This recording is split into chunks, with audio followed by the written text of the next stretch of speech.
What's up, everyone? Welcome back. Trivex-Silver here, and guys, I just want to say a huge shout out to everybody that showed up to the live stream. These are the highlights from the live stream, so I hope you all enjoy. As always, guys, if you can, please smash that like button, subscribe to the channel, turn on notifications so you get notified when we go live, when we do uploads. I appreciate it. Also, comment down below, as always, what your favorite part of the video was. Tell us how we can always improve, stuff like that, or just content in general, what you want us to check out. All right. And if you enjoy gaming content, go check out my other channel as well. It's Trivex-Silver. Links down in the description. Help me hit 1,000 on that one as well. That way we can actually get both the channels going. All right, guys. Much love, and I'll see you guys, as always, in the next one. All right, so this one, as requested, is Doom Eternal Reboot View. I guess it's a game. All right, let's jump in and do this. Remember, guys, if you enjoy the videos, smash that like button, subscribe to the channel. We do reactions, not only music reaction, but video games reaction, movie reactions, gaming trailers, movie trailers, anything that you all want, we'll usually do, as long as you all smash the like button, subscribe, and comment down below. All right, so I appreciate that. Let's jump in and do this. This kind of video won't be seen on Patreon, obviously, because we usually stick to our video music videos. But yeah, you get it. Make sure I'm doing the right thing. Wait, what's this say? You're like 50 miles east on the Eastern time.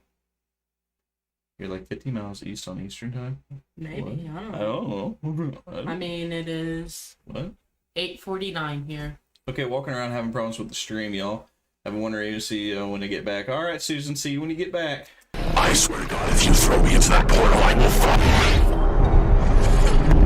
You were never one of us. You were nothing but an imposter. A false crewmate. You are such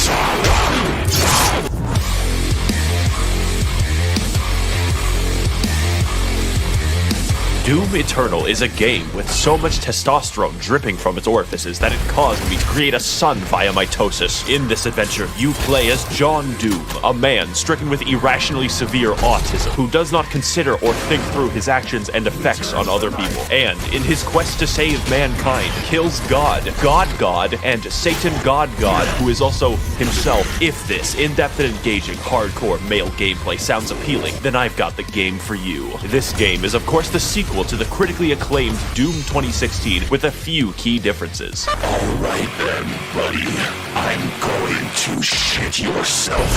Which meaningfully extends and builds off of the gameplay and challenges that we love. Then extends them some more off of a fucking cliff until the product that emerges out the other side resembles crack concentrate. If you're watching this, I'm assuming you've probably played the game, since I don't actually want to help people buy things. I'm here. I've never played this game, but I played like the old school Doom, so I don't know. This looks completely different. I mean, I see the first person shooter. I mean, that's what Doom was, and like all these creatures, but I don't remember them talking. To entertain people, and if you're clamoring for entertainment and haven't purchased this game yet, do yourself a favor. There's enough male hormones here to transition someone, and I can guarantee you results, my fellow Sigma males. So whether you're a psychopath like me or new to modern Doom games, come with me on this amazing journey through Twitch gameplay, beautiful environments, nonsensically fucked up lore, and remixed Mongolian throat singing. For money is temporary, but Doom is eternal. Little play on words there.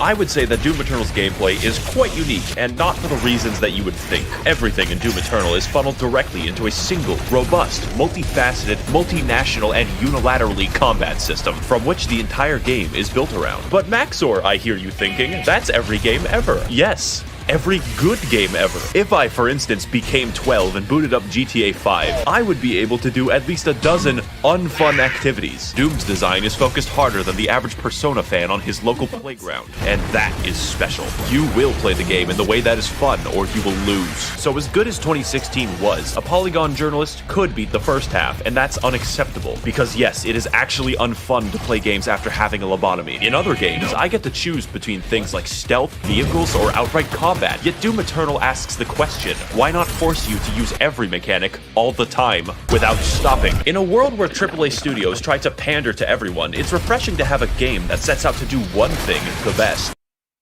Chris's comment is great. Did you read it? It's saying Destiny should have a beard in a stream in the future and say, guys, I played Doom Ultimate. Saw the testosterone things. That'd be pretty funny. And actually have developers who give a shit about linear design and gameplay. And the main component of that gameplay is the arsenal, because John Doom uses every weapon throughout the game. The first shotgun is used in the last level, and the last level is used by the first shotgun. When you get an upgrade, it isn't a replacement, it's a genuine addition to your arsenal. Every one of them has specific uses, and yet these don't interfere at all. They enhance. How do I kill an enemy? Well, shoot his hands off, fire a rocket, fire a ballista, fire flame, freeze him, fire on his freeze and froze shotgun, brain aneurysm. Just as important as how you kill is how you... He's just like going on to like everything you can do in the game, which I like. Icy Bubble, Silver Order, Executioner. Let me tell you, if we get my gaming channel up to 1,000 subscribers, I'll dye my hair and my beard. All right, silver, just for you guys. All right. I can't go silver. That's a lot of money for me. Yeah, she'd have to go through a lot. I'm about to dye my hair brown. Yeah, so if you want my hair and beard silver, there you go. You go to my gaming channel right now, subscribe. You're welcome. You heal and how you restore. Fortunately, the aggression of this game rivals my dog in a kindergarten. Like real life, the only way to get ahead of the competition is to kill them. How do I heal when low? Kill them. How do I get ammo back? Kill them with a chainsaw. In addition, most weapons in the game have 2 mods which completely change their behavior. Such stunning examples would be the microwave beam, the automatic shotgun, and the fucking destroyer blade. God, that shit's cool. But on top of 8 weapons, 12 mods, and a declining mental state, we keep going. More than any one weapon, you'll be using... On a side note from this, if you dye your beard silver, I think we should just do your hair silver, not your beard. Well, I don't mind. Because when it grows out, it's gonna look weird. Oh, yeah, I guess. You get what I'm saying? Yeah. You're gonna have like multiple color, and then like, because your mustache grows so fast, you cut it off. Soon your mustache is gonna be this color and not the same color as your beard. True. So, okay. Maybe my hair silver, we'll then, just not my do beard. hair. Yeah, there you go. Sorry, I'm not trying to wreck anyone's streams, but yeah. your suit abilities, and they all have individual buttons. This is in addition to the 8 that you use for weapons. These would be things like zoom for fast, grenade for death, Swedish grenade for life, punch for no reason, and a flamethrower for armor. I play Invoker in Dota 2, and this shit makes me play my keyboard like it's the fucking Moonlight Sonata. I thoroughly recommend playing PC and never using the weapon wheel for maximal Ritalin output. And if you can't switch weapons fast or play on easy mode, that's fine, man. We're all busy. How about I give you 2 more buttons? You thought I was done. There's 2. I like how he threw in Billy Mays here. He's like, Billy Mays here with a special TV offer.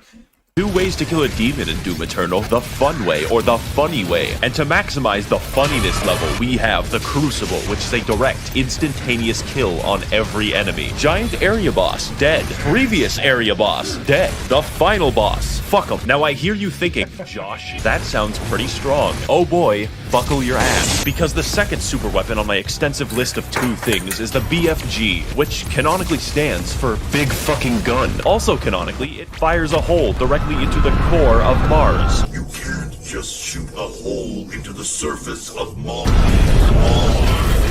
Now, I could kill an enemy the long way, or I could kill him and his dog faster than the ATF at Waco. It clears out everything you can see instantly. I am so thankful the game limits how many times you can do this. Now, I understand that at first this may seem complicated, but that just isn't true because the entire game is effectively a tutorial for hard mode. And because you're always learning as you play, it never feels stale. Doom even lets you choose what stats and runes to upgrade. I spec'd entirely into mobility and ammo, making my character a flimsy, crack-addled spider monkey. As a side note, we should release dozens or possibly hundreds of macaques into New York City. They can survive there. Why does Thailand get to keep all of the good monkeys? So what more is there to learn about Doom Eternal? Well, have you ever given thought to the various unwashed baboons that I'm fighting? The answer may shock you. Those are the... As you may... Destiny doesn't like video games, alright? She likes her Pokemon. Sims and Pokemon. I'm over here like everything's exploding and male testosterone. Have guessed, there are at least 3, perhaps 4 demons in the game, which is a lot for someone who is a small, blonde anime lolly such as myself. But it's the variety of the demons that make the game interesting. Demons can fly, they can roll around like hedgehogs, contract obesity, and be bastards. Who is Sandy Loam? Who is Tsushima? Amy Rose? I didn't know she could stand. The point of the entire game, therefore, is to balance targets, switch weapons, and scream internally as you repeatedly fail to be cool. Just like high school. What I'm getting at is every demon has completely different behavior and goals from one another. The Doom Hunter rolls around in a comically small tank. The zombies, like us, exist to die. And the Marauder produces controversy. He does a lot of damage, blocks your attacks, fights you at wild speeds, and can only be attacked after blatantly signaling so. I personally have no issue with him, as I find the challenge fun and engaging. And if you don't, I'm not saying you're wrong, I'm saying you're bad. I'm not getting into the details for each one, since that's not funny, but don't worry, there are 27 of them, without DLC. And if you're wondering why I'm fighting the entire cast of Dante's Inferno, you're actually the minority. This game tries at every moment to make exposition collectible. Why is there just a fucking big spear in the planet, and why is heaven comprised entirely of moth people? You cannot stop the procession. It feels like one guy wrote the events of the game, and another guy invented LSD just to write the backstory. So I'm going to combine both of them into a single, accurate interpretation of the Doom lore. If I say something objectionable, just pretend that it's right. That was part 1? What? Oh my god.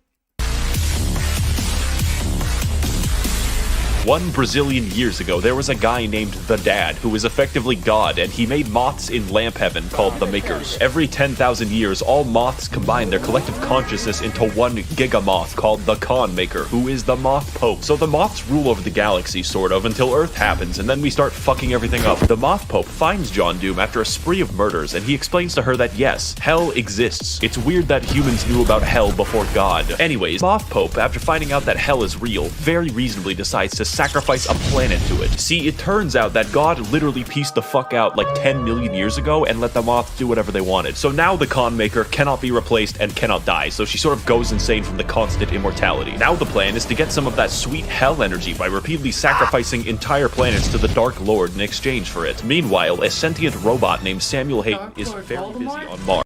What? The Dark Lord Voldemort. What about him? He said the Dark Lord. Oh, No, Dark Dark Lord. Lord is Voldemort. Voldemort is a weak enemy. I like Harry just thought it Potter. was funny. I like Harry Potter, but he couldn't even take over a high school. Like, come on. Just thought it was funny. Earth has this problem called climate change, and we need to find a new energy source. So instead of something hard and difficult like solar power, Samuel Hayden is like, what if we extract this cool blue energy from hell? Also, it's on Mars. Earth does this until hell begins breaking into Mars and John Doom stops them, which is the plot of Doom 2016. This makes Samuel Hayden mad because he's funded by the Koch brothers and really doesn't want to build a windmill. So instead of destroying the demonic crucible, he just brings it back to Earth and catapults John Doom into the backstory planet. If you think that sounds unreasonable, just remember that we considered blotting out the sun before building a fucking solar panel. I only poo-poo farted for the good of humanity. Unsurprisingly, They got her attention.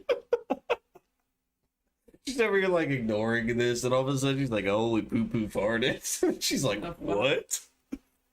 demons invade to recycle Earth into blue energy for the Moth Pope, so John Doom has to fight both Catholics and hell. And as you go through the game, you might notice that it just brings up random shit at will. Like, oh sorry, the Soul Factory is being held there by 2 gigantic titans, and it's like, okay, I guess Attack on Titan is real now. Doomslayer, you'll need this knife to kill my son. Oh shit, what'd he do? He's the Giant uncontrollable demon titan. The plot of the main game, to understate it, is psychotic, and acts as an increasing checklist of galactically convoluted tasks. Just in this one game, John Doom finds an ancient city like 3 times, goes to the North Pole to kill Santa, fights Croatia, does a little trolling, does a little cockfighting, invades heaven, and permanently kills God, but we'll get back to that. Doom 2016 took place on Mars, but this game has you slung around the universe on a fucking bungee cord, so I understand completely when people say they don't play Doom Eternal for the plot. They're just wrong. I play Doom Eternal for the plot, and that might sound strange to you, but Eternal's plot is pure insanity. Made me think of the meme that says, I watch Marvel for the plot, and then it shows just a picture of Thor. The plot. The plot's lore. And it does everything that it needs to. We are painfully aware that the plot exists as a contrivance because the environmental designer went fucking ballistic. I just don't care. I played every single level, gleefully wondering, oh boy, what stupid shit is next? I cannot fucking wait. So, play the game for the plot. It is integral to the experience of Doom Eternal. Oh, but Maxor, there's a plot hole. How did the Doomslayer get the first?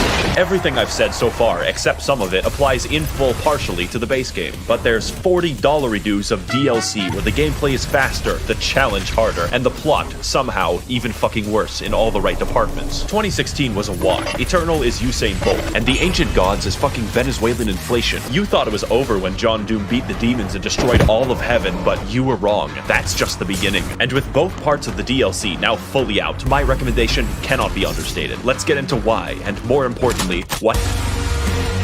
Part 3. This section of the video is going to be different, far more structural, and aligned with the plot of the DLC. Because the gameplay isn't what's new about the product, it's the challenge and the story. I originally wrote an entire script for this and then trashed it because it doesn't truly communicate how this DLC drove me to insanity, and I hard cope by simping for 2D women. I will tell you if there's a very big gameplay change, but the point of the DLC is more of what's amazing. If you like Doom Eternal, you will like the DLC. Period. Okay, so Samuel Hayden. You might know him for his various appearances on political YouTube debates advocating for carbon positivity. It turns out that he's not a robot. He's a fucking angel. Also, You know who did this better? The guy in Ant-Man that explains everything. Do you remember? He's the one that says, so this is what happened, and he kept backtracking in the story, and he's like always throwing his voice into everything. No. Chad, I hope you know what I'm talking about.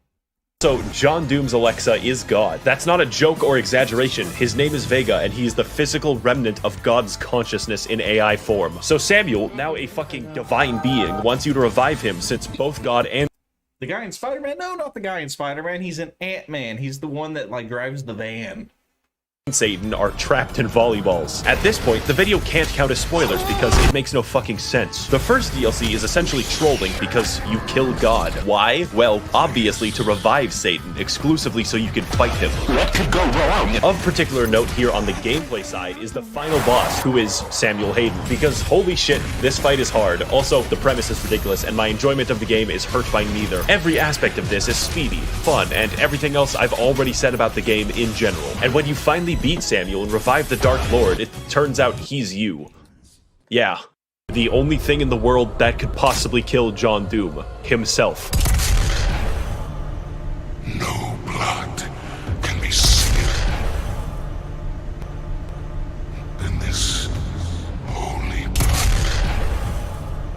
He's like, you still shooting So me? now the not you decides to go to hell where we all belong, and the second DLC is just chasing him. This is of course where the testosterone moves into critical levels. How does one get to the capital city of hell? Well, that's a great question. First of all, go to the planet of Argent Denur, light the bat signal, learn how to train your dragon, okay? Go into the giant spear that pierces the entire planet for some reason, get the key to the Gate of Divum. Now go back to Earth, traverse The Last of Us 2, and find the Gate of Divum. But before I get to the final showdown with Crash Bandicoot Twin Sanity, there's some cool gameplay I want to talk about. You have a fucking hammer in this DLC, primarily used to defy the laws of gravity, but secondarily gives you everything in the game. Health? No problem. Ammo? Absolutely. My deepest, darkest urges? Yes. As I used this, I became more obsessed with hammers than Bob the fucking Builder, and there's plenty of demons to use it on, since the DLC adds a shitload of reskins. For instance, the Spirit is a congealed amphetamine mass that makes every infested target 3 times faster. Microsoft Pinball, who is fun to fight, I promise. And the Bloodmakers. They are my original OC. Do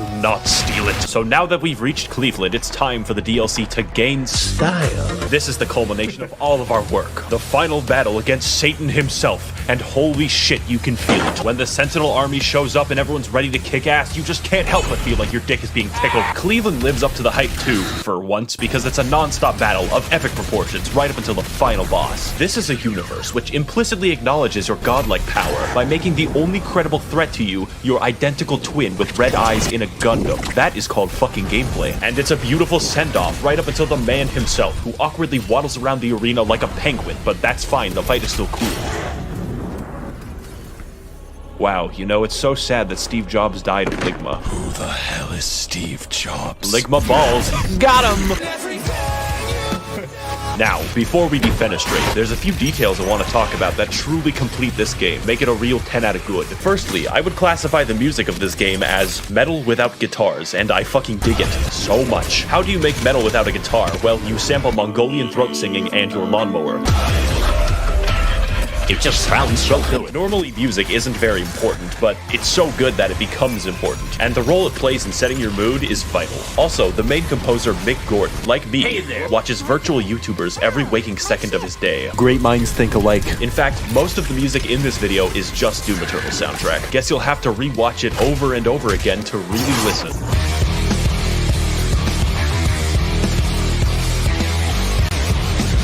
Finally, this game looks really good. Not in a, oh wow, look at all these particles I'm stroking out way. It's more like, how does literally anyone have time to model all of the geometry in the game? It is unreal. It is so downright inspired that it makes you feel bad while playing it. Doom Eternal is such a fast and pulse-pounding game that it's like sprinting through the fucking Louvre. How am I supposed to appreciate the Mona Lisa when it looks like this? Should you buy the game? Yes, I am very biased. If speed and action is what you crave and you want to induce cardiac arrest early, this is your game. I would like to thank the Demonic Brotherhood funding this channel in exchange for their souls. If you would like to engage in blood sacrifice on my behalf, you can head to my Patreon to learn more. Thank you all for watching, and of course, run, they're coming.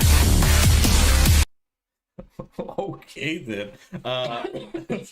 I think we all can agree that we just learned a lot about Doom Eternal. All right, that a lot of testosterone in there. I've never played this game. I played like the old school Doom, but yeah, I mean it's interesting. It makes me kind of want to play it.